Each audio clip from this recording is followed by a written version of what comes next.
Welcome to the Transitions Daily podcast. Transitions Daily is an online recovery group that offers a daily distribution of popular recovery resources accompanied by a secret Facebook group for discussion.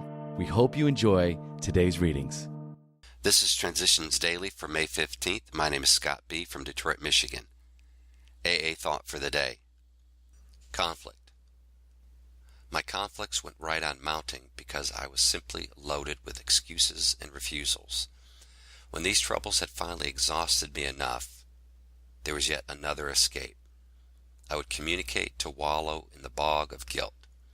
Here pride and rebellion would give way to depression. My main theme was always how God awful I am. There was never a decent regret for the harms I had done, nor was there any serious thought of making such restitutions as I could. The idea of asking God's forgiveness, let alone any forgiveness of myself, never occurred to me. My really big liability, spiritual pride, and arrogance was not examined at all.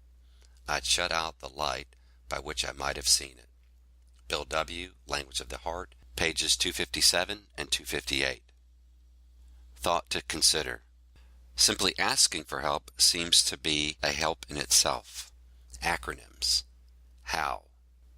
Honesty, open-mindedness, willingness. That's how we do it. Just for today.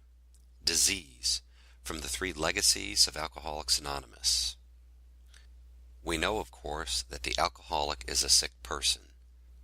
That is a very simple phrase. It is today a phrase that is widely and generally accepted, and yet you and I know that it was not long ago that the alcoholic was regarded as a nuisance, a pest, and a person who could snap out of it if they really wanted to. He was regarded as a spoiled brat and a no-good. Today we know that he is an individual who is sick, and we know that he is sick in an area of which our understanding is perhaps the least of any area in medicine, namely illness of emotions. Dr. W. W. Bauer, 1955, Alcoholics Anonymous Comes of Age, page 239. Daily Reflection. No God, no peace. It is plain that a life which includes deep resentments leads only to futility and unhappiness. But with the alcoholic whose hope is in the maintenance and growth of a spiritual experience, this business of resentment is infinitely grave. Alcoholics Anonymous, page 66. No God, no peace. No God, no peace. Copyright 1990, Alcoholics Anonymous, World Service, Inc.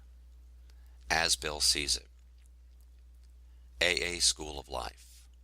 Within AA, I suppose, we shall always quarrel a good bit. Mostly I think about how to do the greatest good for the greatest number of drunks. We shall have our childish spats and snits over small questions of money management and who is going to run our groups for the next 6 months.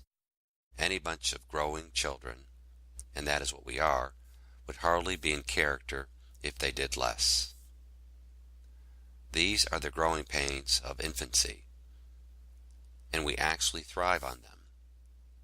Surmounting such problems in AA, rather rugged school of life, is a health exercise. AA Comes of Age, page 233, Big Book quote.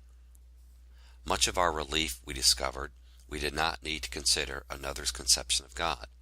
Our own conception, however inadequate, was sufficient to make the approach and to effect a contact with him.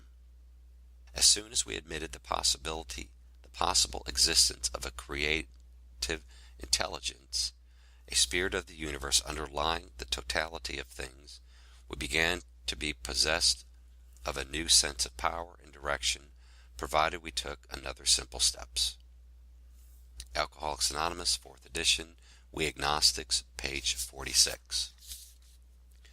24 hours a day. AA Thought for the Day.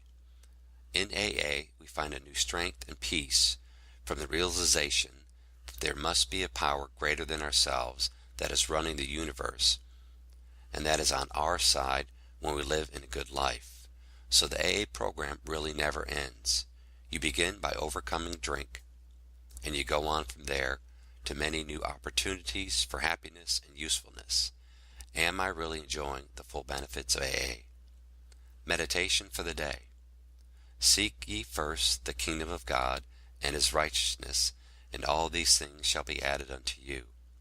We shall not seek material things first, but seek spiritual things first, and material things will come to us as we honestly work for them. Most people seek material things first and think they can grow into knowledge of spiritual things. You cannot serve God and mammon at the same time. The first requisite of an abundant life are the spiritual things: honesty, purity, unselfishness, and love. Until you have these qualities, quantities of material things are of little use for you. Prayer for the day. I pray that I may put much effort into acquiring spiritual things. I pray that I may not accept good things until I am right spiritually. Hazelton Foundation, P.O. Box 176, Center City, Minnesota 55012. My name is Scott, and I'm an alcoholic. We hope you enjoyed today's readings. You can also receive Transitions Daily via email and discuss today's readings in our secret Facebook group. So for more information, go to dailyaaemails.com today. Other than the 24 hours a day reading, unless otherwise specified, all quotes copyright Alcoholics Anonymous World Services, Inc. 1952, 1957, 1967, 1973, 1975, 1976, 1980, 1981, 1984, 1985, 1988, or 2001.